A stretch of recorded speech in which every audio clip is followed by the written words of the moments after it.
Maybe you've wondered why Congress has so much respect for gray hair.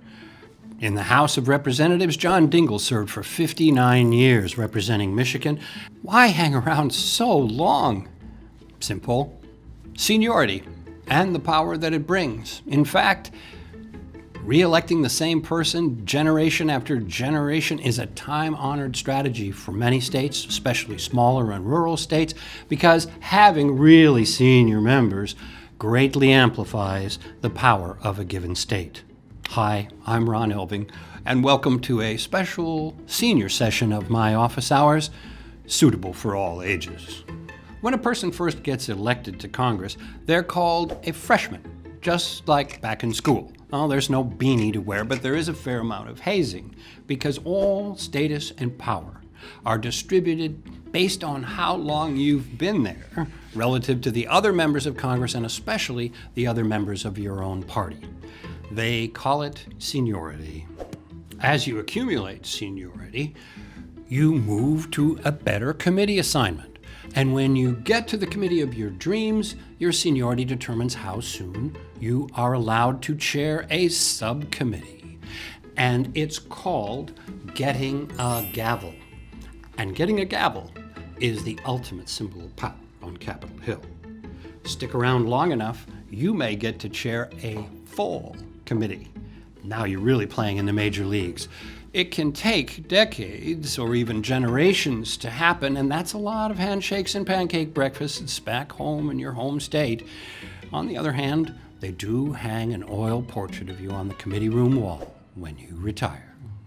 Seniority has worked especially well as an overall power strategy for the southern states as they made a comeback after the Civil War and the Reconstruction period. By electing people in their youth and keeping them until they were quite elderly, they could guarantee they would hold committee chairmanships, lots of them. In fact, at one point, the state of Texas controlled roughly half of the important committee chairmanships in the House of Representatives. In the mid-1970s, partly in reaction to that Texas domination, Democrats decided they would start voting for their committee chairs, rather than strictly going by seniority. As a practical matter, the senior member usually still gets elected chairman of each committee when the Democrats are in the majority, and elected to what's called the ranking minority slot when the Democrats are in the minority. Republicans, too, have experimented with limits on seniority. What they have done is to set 6-year term limits on full committee chairs. That in the House has encouraged some of those chairs to retire after they lose their gavel. But on the Senate side, they just moved from chairing one major committee to chairing a different major committee, and the next most senior Republican takes over. But I'll tell you what really makes you feel old.